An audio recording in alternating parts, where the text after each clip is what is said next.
মুন্সিগঞ্জের গজারিয়ায় সাবেক কেন্দ্রীয় যুবদল নেতা মুজিবুর রহমানের গ্যাসের টাকা ফেরত পাওয়ার দাবিতে বিক্ষোভ মিছিল করেছে গজারিয়া উপজেলার ইমামপুর ইউনিয়ন বিএনপি একাংশ নেতৃবৃন্দ সহ সাধারণ মানুষ। গজারিয়া প্রতিনিধি জানান, আজ বৃহস্পতিবার দুপুর 12টায় গজারিয়া উপজেলা পরিষদের স্থানীয় সড়কে এই বিক্ষোভ মিছিল করে। জানা যায়, এক যুগ আগে ইউনিয়নবাসীর কাছ থেকে গ্যাস দেওয়ার কথা বলে অর্থ আত্মসাৎ করে বিএনপি নেতা মুজিবুর রহমান। এ সময় বিক্ষোভ মিছিলে থাকা উপস্থিত জনতা অভিযোগ করে বলেন, ইমামপুর পরিষদের সাবেক চেয়ারম্যান ও যুবদল কেন্দ্র নির্বাহী কমিটির সাবেক সহসভাপতি মুজিবুর রহমানের বিগত সময়ের কর্মকাণ্ডই ছিল অর্থ আত্মসাৎ ও দলীয় নেতাকর্মীকে নির্যাতন করা।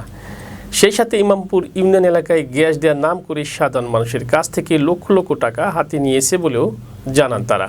ইমামপুর ইউনিয়ন স্বেচ্ছাসেবক দলের রকিবুল রাজীব ও গজারিয়া সরকারি কলেজের সদস্য সচিব রেদওয়ান মিয়াজির নেতৃত্বে শত শত মানুষ বিক্ষোভ মিছিল করে। এ সময় রসুলপুরের জনগণ বিভিন্ন ব্যানার ও ফেস্টুনে গ্যাসের টাকা নয়তো সংযোগ দিতে জোর দাবি জানান। পাশাপাশি অপরাধীর দৃষ্টান্তমূলক শাস্তির দাবি জানিয়ে মিছিলে মিছিলে উত্তাল আওয়াজ তুলেন সবাই। কার বিরুদ্ধে করেছেন? আমরা মানববন্ধনে অংশগ্রহণ করেছি আমাদের রসুলপুর গ্রামের মজিবরের বিরুদ্ধে। অনেক আগেই সে আমাদের থেকে গ্যাসের টাকা নিয়ে গ্যাসের লাইন দেয় নাই। হ্যাঁ, এই গ্যাসের বিক্ষোভ মিছিল করাতে আমার বাবার 4 হাত পা রাতের অন্ধকারে এসে তার সন্ত্রাসী বাহিনীরা 4 হাত পা ভেঙে শেষ করে দিয়েছে। হ্যাঁ, এই মজিবরের সন্ত্রাসী বাহিনী আমার বাবার। আমি এটার প্রত্যক্ষ বলছেন। আমরা অনেক আন্দোলন করেছি। আমাদের রসুলপুরের সমাজ তারে অনেকবার ডাকছে গ্যাসের টাকার হিসাব নিকাশ এগুলো সবকিছু দেওয়ার জন্য, কিন্তু সে আসে নাই। সে আজকে করিমখা গ্রামে তার খুনি বাহিনী নিয়ে সে মানববন্ধন করে মোহন মিয়াজি 40,000 টাকা নিছে। আপনারা সবাই রসুলপুর গ্রামের এক পাশ থেকে আরেক পাশে যাইবেন, যে সবাই যদি একজন ব্যক্তি বলে যে হ্যাঁ কোনো কারণে কোনো বিনিময়ে টাকা নিছে বা কিছু করছে, আপনাদের সাংবাদিকদের কাছে আমার অনুরোধ রইল, আপনারা এটা করবেন। এর বিনিময়ে যদি আপনারা কিছু পান, যেরকম শাস্তি চান, আমরা সেটা মাথা পেতে নিতে প্রস্তুত। কিন্তু মুজিবর কেন মানববন্ধন করে এসব মিথ্যা মানববন্ধন? সেগুলোর বিচার চাই। মুজিবর একটা খুনি। মুজিবর একটা খুনি কিভাবে ভালো মানুষ হয়? একটা গ্যাস চোর, মানে সম্পূর্ণ গ্যাসের টাকা মানুষের থেকে আত্মসাৎ করে নিছে। যে বেড়ায় নাকি আপনার গ্যাস মানে 1,000 টাকা বাকি থাকলে যে নাকি গ্যাসের লাইন দেওয়া হয় না, সিন্ডিকেট ছিল একটা, মানে গ্যাসের লাইনই দেয় না টোটালি। সে লোক কিভাবে আরেকজনের উপরে গ্যাসের টাকা মানে দায় চাপাই দেওয়া হয়? ঠিক এই সিন্ডিকেটের টোটালি আমরা মানে দাবি করতেছি। হ্যাঁ, যে মানববন্ধন এই সিন্ডিকেটটাই, ঠিক এই সিন্ডিকেটটাই, এই খুনির সিন্ডিকেটটাই করিমখা গ্রামে মানববন্ধন করতেছে। আপনারা যাদের থেকে হয়তো সাংবাদিকরা অনেকটা জিজ্ঞাসা করছে, একজন এক এক কথা বলে। সাংবাদিকরা যদি এই কথাও জিজ্ঞাসা করতো আপনার বাড়ি কোথায়, বলতে পারলো না।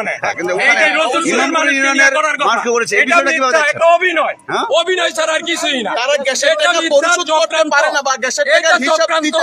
তার বিদায় তারা গ্রাম ছাড়া পালাই গেছে। আপনারা সাংবাদিকরা আছেন, যাচাই বাছাই করেন, সাংবাদিকরা যাচাই বাছাই করেন। এখন আমরা কারে বলবো? আমরা তো মুজিবরেই বলবো। মুজিবরের নেতৃত্বে একত্র ছত্রছায়া ছিল এই মুজিবরের, এই রসুলপুর গ্রামে। সে যা বলছে আমরা তাই করছি। রসুলপুরের গ্রামের মানুষ আমরা মুজিবরের পক্ষে অনেক কিছুই করছি, মুজিবরের পক্ষে। কিন্তু এই ছলনা নিয়েই মুজিবর আমাকে টাকা পয়সা সব একটা ফ্যামিলি থেকে 25,000 টাকা করে নিচ্ছে। কতটা ফ্যামিলি হবে? প্রায় 400। কত টাকা হবে আনুমানিক?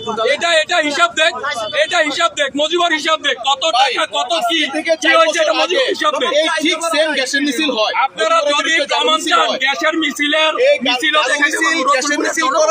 করার কারণে রসুলপুরের একজন লোককে তারা মানে মার্ডার করে।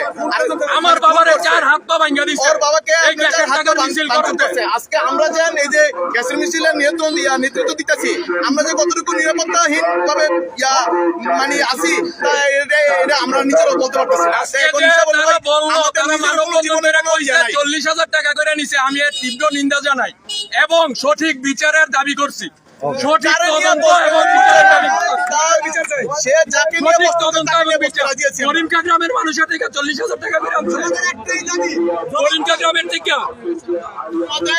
নিরাপত্তার জন্য প্রতিনিয়ত আবেদন যে আমাদের জানের নিরাপত্তা দেন। আমরা গ্যাসের মিছিল করছি, আমাদের যখন তখন রাতে আমাদের মেরে ফেলতে পারে। সেম পজিশন এরকম করে করিমখা গ্রামের এই যে সন্ত্রাস বাহিনী, রমজান সন্ত্রাস, ওরে নিয়ে প্রতিনিয়ত হামলা দেওয়ার চিন্তা।